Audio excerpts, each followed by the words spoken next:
यम अपनवानो भृगवो विरुरुचः रुरुचुचुः वनेषु चित्रं विभ्वं विषे विषे। मंत्रार्थ। अयम यह,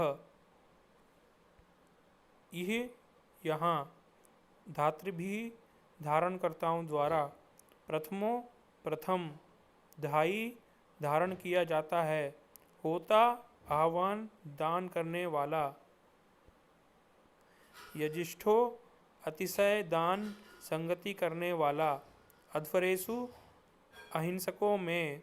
इड्यः स्तुत्य है। यम जिसे। अपनवान सुसंतानों के सहित। भृगवो प्रकाशमान तेजस्वी। वनेषु वाणी सेवा में। चित्रम अद्भुत आश्चर्य रूप। विभ्वम विभु विशेष रूप से वर्तमान उत्पन्नकर्ता को। विषय विषय प्रवेशी में। विरुरुचुः विशेष प्रदीप्त करते हैं। भावार्थ। परमात्मा ही सर्वप्रथम धारण करने योग्य है। उसी को ज्ञानवान अपनी चेतना में तथा जन जन में धारण करते हैं। धातु आदि निरुक्त। अयम सर्वनाम। इह सर्वनाम। धातृभिः धारण करना, पोषण करना, रक्षा करना, दान करना। प्रथमो संख्या। प्रथ विस्तार होना, प्रसिद्ध होना। धाई धारण करना, पोषण करना, रक्षा करना, दान करना। होता हुए आह्वान करना, दान करना, आदान प्रदान करना। यजिष्ठो यज देव पूजा संगति दान करना। अध्वरेषु उपसर्ग ध्रुई हिंसा करना। इड्यः इड प्रशंसा करना, स्तुति करना। यम सर्वनाम। अपनवानो अप पालन करना। भृगवो भृज भर्जन करना, प्रकाश करना।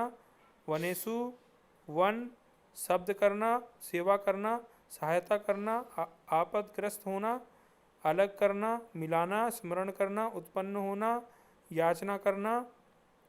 चित्रम चित्र आश्चर्य करना। विभ्वम वि उपसर्ग भू होना, विषय विषय विष प्रवेश करना, सूचना करना, प्रेरणा करना। विरुरुचुः वि उपसर्ग रुच रुचना, प्रीति होना, प्रसन्न होना, उत्साह होना, प्रकाशित होना। ओम खम ब्रह्म।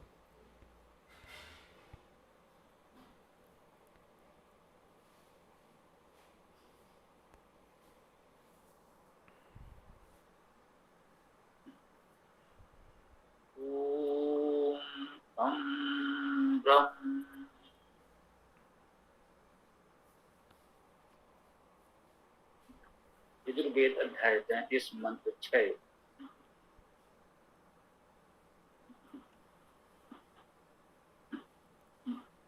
ओम ओम अहिम यह प्रथमो धायि धात्रभि भूताय ज्येष्ठो सुईड्या यम आपनवानो मृगवो विरुरुचु वनेषु चित्रं विभ्वं विषे विषे।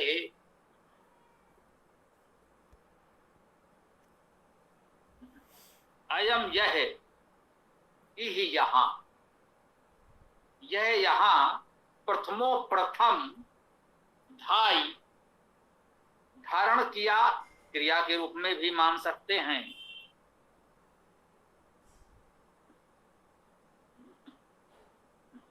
सामान्यतः विद्वानों ने क्रिया माना है, इसलिए हमने भी क्रिया लिया है। अन्यथा वेद के व्यापकता को दृष्टिगत रखते हुए हो सकता है कोई धारणकर्ता का अर्थ ले ले अधिक से अधिक, इससे बस इतना ही संभव है। तो अयम ये प्रथमो धाई,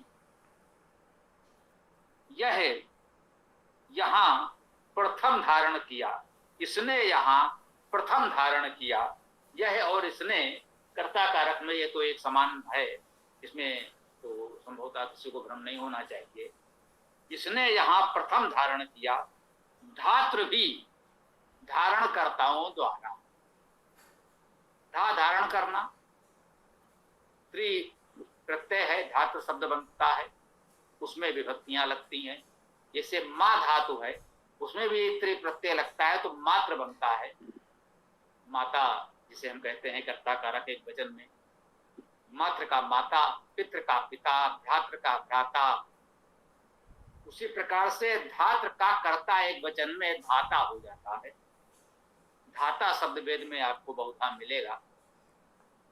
धातृ भी तृतीया बहुवचन है, धारणकर्ताओं द्वारा।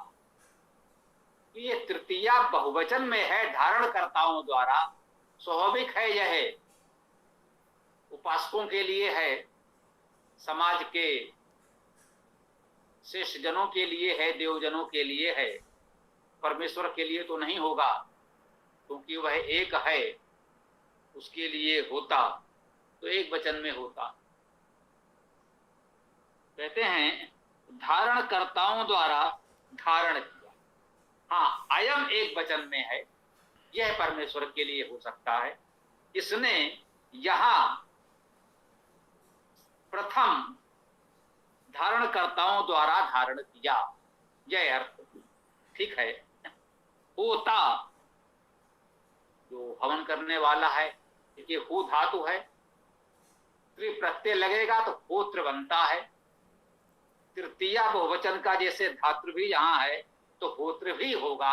ये होत्र भी पद भी हमको अनेक स्थानों पर दिखता है। होता दान करने वाला, हु धातु का अर्थ दान करना, आदान प्रदान करना। तो एक वचन में है कर्ता कारक एक वचन, जैसा कि अभी हम चर्चा कर रहे थे, धाता, पिता, माता, भ्राता। तो वैसे यहां पर आ गया होता, दान करने वाला, आदान प्रदान करने वाला। यजिष्ठो, यजिष्ठो अत्यंत यजनशील। यज देव पूजा, संगति, दान करना हम अर्थ जानते हैं। यजिष्ठो अत्यंत यजनशील, जैसे वरिष्ठ होता है, गरिष्ठ होता है, तो अत्यंत के अर्थ में यजिष्ठो अत्यंत यजनशील। अध्वरेषु, अध्वरों में, अध्वर आ उपसर्ग निषेधात्मक अर्थ में सभी जानते हैं, हम सब परिचित हैं। ध्वर द्वि धातु का अर्थ है हिंसा करना। अध्वर का अर्थ हुआ अहिंसक। अध्वरेषु सप्तमी बहुवचन में है, अहिंसकों में। धारण कहां करेगा? अहिंसकों में करेगा। ईद्यः, ईड धातु का अर्थ स्तुत करना। ईद्यः अर्थात स्तुति योग्य। गम जाना, गम जाने योग्य, प्राप्त। कार्य भी इसी तरह बनता है, ये या प्रत्यय जो है। तो ईद्यः स्तुत करने योग्य। देखिए इसमें जितने एक वचन में आए हैं, ये तो इस अयम के साथ मान लिए जाएं।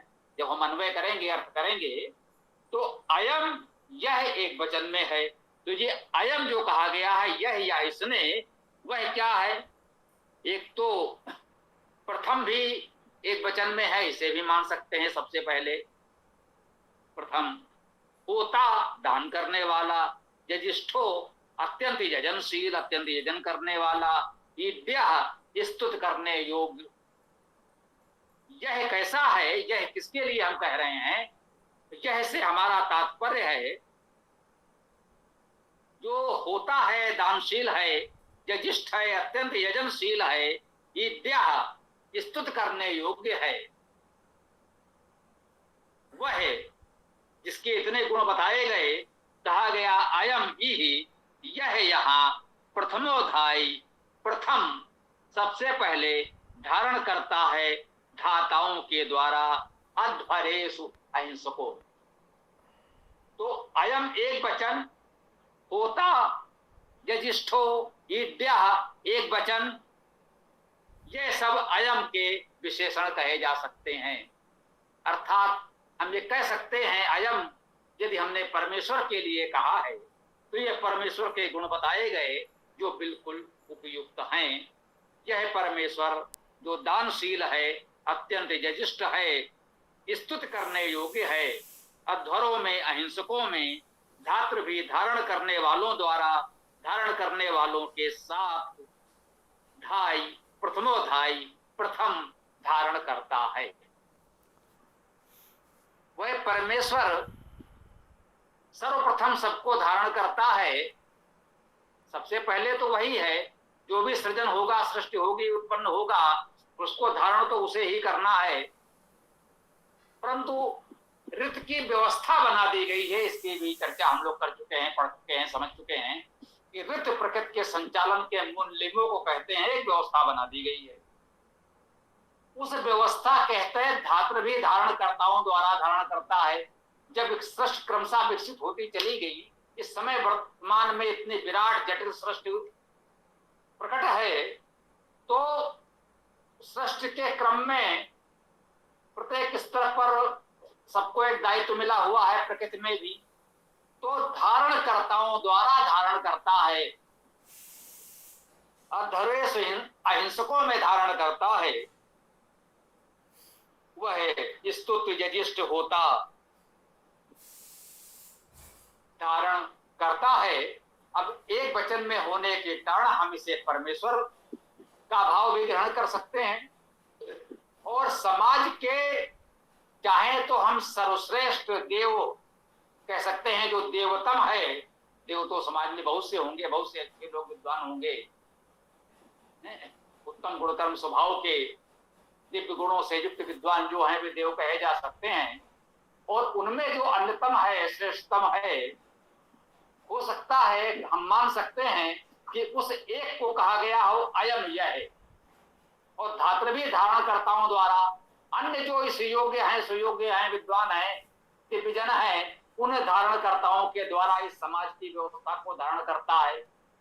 इसी प्रकार से वो संपूर्ण सृष्टि को धारण करता है परमेश्वर। और जो समाज में सर्वोत्तम देव है, वो इस समाज को धारणकर्ताओं के, अन्य देवजनों के सहयोग से धारण करता है। तो ऐसा अर्थ हम इस मंत्र के इस प्रथम चरण का समझ सकते हैं। आगे देखते हैं क्या कह रहे हैं। यम अपनवानो भृगवो विरुरुचु। यम जिसको, ये हमने आपको हलंत और अजंत का प्रकरण दिया था, उदाहरण के रूप में चाहे तो स्मरण कर लें, इसको समझ लें। यम, इसमें मां हलंत है, अस्वर है, अर्थात मां जो अंतिम अक्षर इसमें आया, मां में स्वर नहीं। या के साथ बोलेंगे यम तो बोल सकते हैं। यदि मां में स्वर हो जाए, आ जाए, तो क्या हो जाएगा? यम। जब यम हो जाएगा तो वो यम धातु से बन जाएगा, यमन करना, नियमन करना। तो यम किसे कहते हैं आप जानते हैं, एक यम जी होते हैं, पौराणिक काल्पनिक देवता के रूप में ही मान लें। तो उसका अर्थ होता है जो व्यवस्था का नियमन करता है। यम में नि उपसर्ग लगा तो नियम बन गया, सम उपसर्ग लगा तो संयम बन गया, यम धातु है। तो जब ये अजंत होता, इसमें स्वर होता मां में, तो यम बनता, तो वो यम धातु से बनता, उसका होता नियमन करने वाला। परंतु ये हलंत है, अस्वर है, मां में स्वर। तो इसमें भ्रम न हो। ये छोटी छोटी बातें यदि हम सीख ले, ध्यान रखें, तो ये भ्रम नहीं होगा कि ये सर्वनाम है या संज्ञा विशेषण है। जब ये मां हलंत न होता तो ये सर्वनाम नहीं होता, तब ये संज्ञा विशेषण के रूप में यम धातु से अर्थ इसका ग्रहण किया जाता। चूंकि यम हलंत है तो यम अर्थात जिसको, ये द्वितीय एक वचन सर्वनाम है, इसका अर्थ हुआ यम अर्थात जिसको। अपनवानो, अपनवान, ये अपनवान क्या हुआ? अप धातु है पालन करना। अपनवान पालन करने के गुणों से युक्त, जिनका गुणकर्म स्वभाव यथासंभव दूसरों का पालन करना है, वे अपनवान, जैसे भग से जुड़ा तो भगवान, ये वान ही तो जुड़ा, विद में जुड़ा वान तो विद्वान, जिसे हम कहते हैं विद्वान, विद्या से युक्त, जानकारी से युक्त, गुणवान, धनवान।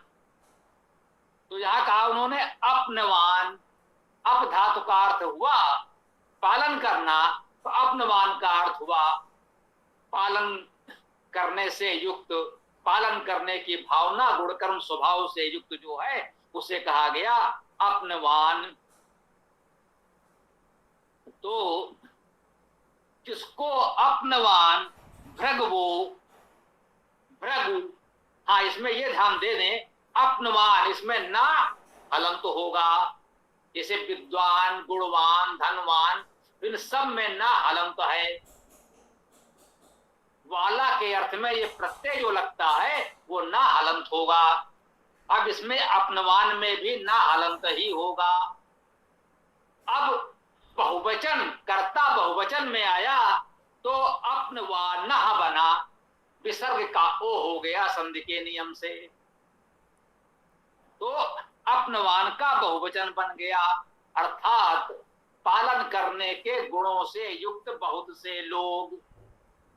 तो एक परमेश्वर के लिए नहीं, परमेश्वर के उन उपासकों के लिए कहा जा रहा है जिन्होंने पालन करने का गुण कर्म स्वभाव अपने में विशेष रूप से धारण किया है। वह परमेश्वर तो सबका पालन करता ही है, यदि हम उसके उपासक हैं तो ये गुण कर्म स्वभाव भावना हम में भी होनी चाहिए कि अपने सामर्थ्य के अनुसार यदि किसी को आवश्यकता है तो उसका कुछ पालन संरक्षण हम भी कर सकें। तो कहा गया यम अपनवानो भृगवो, ये भृगवा, ये भी भृगु का बहुवचन है। भृगु जान ले क्या हुआ। अब लोगों ने देखा भृगु, बोले भृगु तो एक ऋषि थे तो थे, लेकिन यहां तो बहुवचन में आया है, बहुत सारे भृगु हैं। एक ऋषि थे वो तो बात ठीक है, लेकिन यहां तो बहुत सारे हैं। तो भ्रज धातु का अर्थ भर्जन करना, भूनना, प्रकाश करना आदि है। इसका और भी विस्तृत अर्थ आपको अन्य स्थानों पर हो सकता है, वेदायन में या और भाष्य में मिले, शब्दकोश में मिलेगा, धातुकोश में मिलेगा, यहाँ पर उतना विस्तार नहीं दिया गया है। तो कह सकते हैं भृगुओं का अर्थ है प्रकाशमान, तेजस्वी, विरुरुचु, यह क्रिया प्रतीत होती है।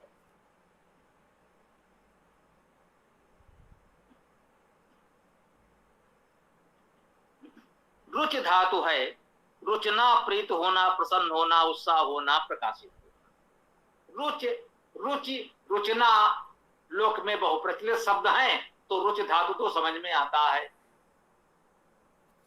ना। रुचि, रुचना, इसमें उनकी रुचि है, ये उनको रुचता है, सुरुचि है, नाम भी होते हैं, इसी वचन भी बन जाता है। तो विरुरुचु, विशेष रूप से रुचा, रुचि लिया, प्रीत किया। रुचना का क्या अर्थ है, इसमें हमारी रुचि है तो उससे हमें कुछ प्रीति है, लगाव है, तभी कहते हैं इसमें हमारी रुचि है। तो रुचि का भाव प्रीत होना, प्रसन्न होना, प्रकाश भी है, प्रकाश होना। तो बड़ी रुचि का अर्थ प्रकाश किया, प्रकाश हुआ, ऐसा भी कर सकते हैं। रुचि हुआ, प्रीत हुई, प्रीत किया, ऐसा तो कह ही सकते हैं। प्रकाश हुआ, प्रकाश किया, यह भी कह सकते हैं। कहाँ, वनेषु, वनों में, चित्रम, चित्र को, विभ्वम, विभु को, विभु को, विषय, विषय, प्रत्येक विषय। अब आइए इसे समझते हैं। वनेषु, वनों में। अब ये वन क्या है, वन के बहुत से अर्थ होते हैं, वन धातु बहुत व्यापक अर्थों में है। अभी भैया ने पढ़ा, इसके कितने सारे अर्थ हैं। तो वन में मुख्य अर्थ हम लोग ग्रहण कर सकते करना, सेवा करना, सहायता करना। इसमें अंकुरण करना का अर्थ है, जिस अर्थ में ये वन जो हम लोग कहते हैं, निरंतर वहां वनस्पतियों का अंकुरण होता है, वृक्ष बनते हैं, सघन वृक्षों का क्षेत्र जो हो जाता है उसे हम लोग वन कहते हैं। परंतु वन धातु में शब्द करना, सेवा सहायता करना आदि अनेक उत्तम अर्थ हैं। तो वनेश का हम यह अर्थ भी ग्रहण कर सकते हैं जो वेद की गरिमा के अधिक अनुकूल है। वाणियों में सेवा सहायता की भावना में या सेवा सहायता की भावना रखने वाले विद्वानों में ऐसा अर्थ कर सकते हैं। वन शब्द करना, जो शब्दशील हैं, शब्द युक्त हैं, वे विद्वान हैं। तो वनेश का अर्थ विद्वानों में ऐसा भी कह सकते हैं। चित्रम, चित्र को, यह शब्द बहुत महत्वपूर्ण है समझने की दृष्टि से। बहुत छोटा साधारण शब्द है, परंतु समझना है। ये देखा चित्रम, चित्र को, अब ये किसका चित्र है? घरों में चित्र मिलते हैं?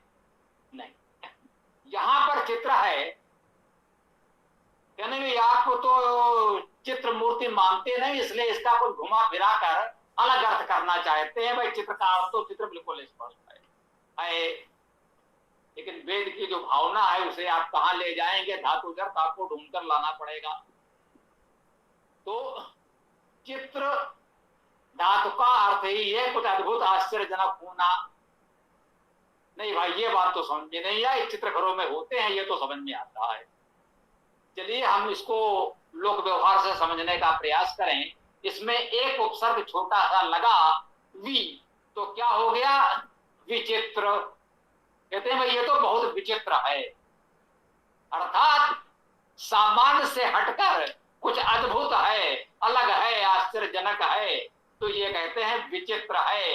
वी उपसर्ग ही तो लगा, विशेष रूप से चित्र है।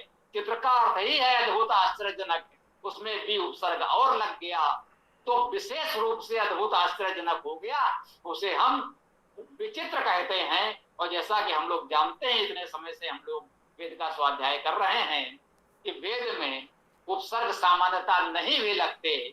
लौकिक संस्कृत में धीरे धीरे लौकिक संस्कृत से वर्तमान लोक भाषाओं में भी बहुत से शब्द उपसर्ग के साथ ही प्रचलित हो गए हैं।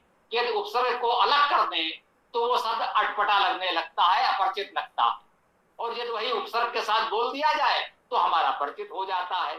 जैसे चित्र का अर्थ यदि हम अद्भुत आश्चर्यजनक बताते हैं तो लगता है नहीं भाई ये तो बड़ी कुछ अलग वही बात बताना चाह रहे हैं जो ठीक नहीं लग रही है। अब देखिए साहब, विचित्र तो आप जानते हैं, बोले हाँ ये तो जानते हैं, तो उसी से देख लीजिए विचित्र का अर्थ हो गया विशेष रूप से अद्भुत आश्चर्यजनक। तो अब भी उपसर्ग नहीं भी है तो भी चित्र का अर्थ तो वही रहेगा। अब चित्त का अर्थ हुआ चेतन होना, चेतना जिससे बनता है जानते हैं हम लोग ना, चित्त, चित्त, चेतन, चेतना। जहां भी एक धातु से अनेक शब्द और उनका अर्थ स्पष्ट है चेतन होना, तो चित्र का अर्थ चेतन भी कर सकते हैं, कोई आपत्ति नहीं है। चित्र धातु का अर्थ अद्भुत विचित्र है, वो भी ठीक है। चित्त धातु का अर्थ चेतन होना, वो भी ठीक है। तो आप इसे अद्भुत विचित्र चेतना कह लें, सबसे ठीक है। सारे अर्थ हमने समाहित कर लिए। विभ्वम, भी उपसर्ग हो गया, भू धातु होना, विशेष रूप से होने वाला, जो भी विशेष रूप से सृष्टि में उत्पन्न हो रहा है या समाज में जो विशेष कार्य हो रहे हैं, जो विशेष कार्य करने वाले हैं, जिनके कार्य कुछ विशिष्ट महत्वपूर्ण होते हैं, उनको हम विभु कह सकते हैं, विभु कह सकते हैं। विभ्वम, विभुओं को, विभु को एक वचन में ही है, विभु को विषय विषय, प्रत्येक विषय में, यह संस्कृत की शैली है। जने जने, प्रत्येक जन में, ग्रहे ग्रहे, प्रत्येक ग्रह में, वने वने, प्रत्येक वन में, शैले शैले न माणिक्यम चंदनम न बने बने, शैले शैले, प्रत्येक शैल पर, कहते हैं शैल शैल पर माणिक्य नहीं होते, वन वन में, प्रत्येक वन में चंदन नहीं होता। तो प्रत्येक कहने के अर्थ में उस शब्द को दोहराने की परंपरा वैदिक भाषा से संस्कृत भाषा तक और आधुनिक भाषाओं तक है। अभी भी हम लोग कह सकते हैं, जन जन में बोलते हैं। तो विषय विषय, जैसे कहा बने बने, शैले शैले, वैसे ये विषय विषय। अब ये विष क्या है? विष का अर्थ है प्रवेश करना, धातु है। तो प्रवेश करने वालों में, सभी प्रवेशियों में, तो जो भी नगर ग्राम के विशेष प्रवेशी हैं, उनको एक प्रकार से आज के शब्दावली में उन्हें वहां का निवासी भी कह सकते हैं, जन भी कह सकते हैं। तो विश्व शब्द का प्रयोग जो है संस्कृत साहित्य में, वहां के निवासियों के लिए किया गया है। और उस समय की परंपरा के अनुसार सामान्यतः प्रजा कह दिया जाता है। एक राजा और शेष जो निवासी हैं वो प्रजा। तो प्रजाओं में, प्रजा प्रजा में, प्रत्येक निवासी में, इस प्रकार से इसका अर्थ किया जाता है, जो ठीक है, स्वीकार करने योग्य है। परंतु हमें जानना चाहिए यह अर्थ बना कैसे। किस धातु का अर्थ प्रवेश करना है। वो जिस नगर ग्राम में जो लोग प्रवेश किए, फिर कहिए वो धीरे धीरे वहीं बस गए, तो वे विश्व कहे जाने लगे। जो सामान्य प्रवेशी हैं, जिसे जो राजा हैं वो अलग हैं, जो विशेष विद्वान कहीं से ला लाकर बसाए गए हैं, उनका एक विशेष स्थान है। तो धीरे धीरे ये हो गया, विश्व उन्हें कहा जाने लगा जो सामान्य निवासी। भाई कहीं से आए, यहाँ पर उनको ठीक लगा, रहने लगे, बस गए, तो वो सब विश्व कहे जाने लगे। तो उस अर्थ में भी ले सकते हैं, और सभी प्रवेशियों में ऐसा अर्थ तो यहाँ पर स्पष्ट है ही मेरे विचार से। जब इस मंत्र का ये भाव हम अब तक समझ पाए हैं, तो हम अपनी बात को यहाँ विराम दे सकते हैं। अब आप लोग जो भी प्रश्न हो, विचार हो, व्यक्त कर सकते हैं, और जैसा उचित समझें। ओम खम दम।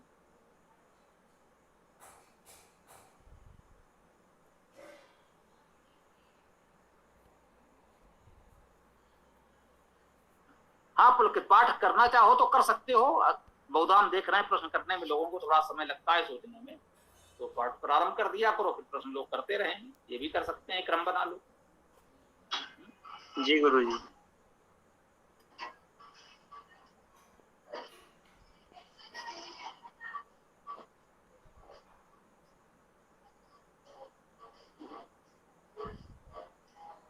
जी। ओम द्वे विरूपे चरत स्वर्थे, अन्यान्यावत्सम् उपधापयेते, हरि अन्यस्यां भवति स्वधावान्, शुक्रो अन्यस्यां ददृशे सुवर्चा। ओम आगे करते रहिए।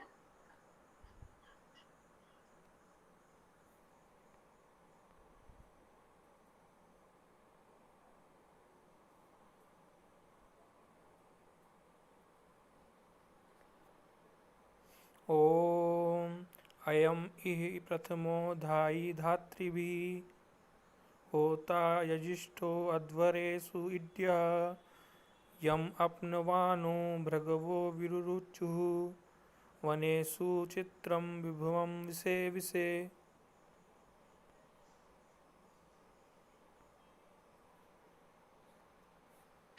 ॐ त्रीणि शता त्रीणि सहस्राणि अग्निं त्रिंशत् च देवा नव च अस्पर्यन् औक्षन्धृतः अस्त्रणन् बर्हि अस्मै आत इत होतारं नि असादयन्त।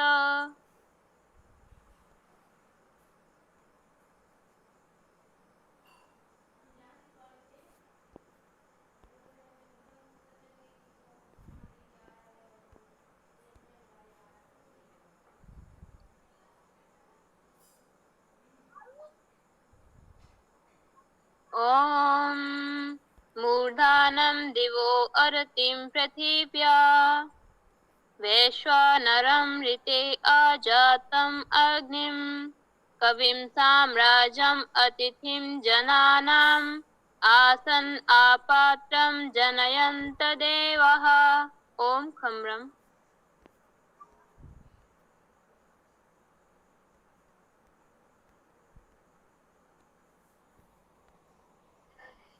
किसी का प्रश्न हो तो पूछ लीजिए।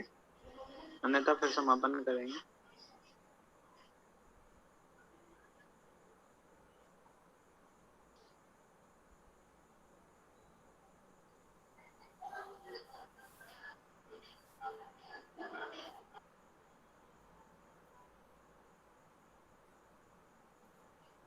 जी ठीक है, तो फिर समापन ही करता हूँ मैं, किसी का कोई प्रश्न नहीं है तो। ओम यो असो आदित्य पुरुषः सो असो अहम ओम खम ब्रह्म। सभी को नमस्ते, सादर प्रणाम।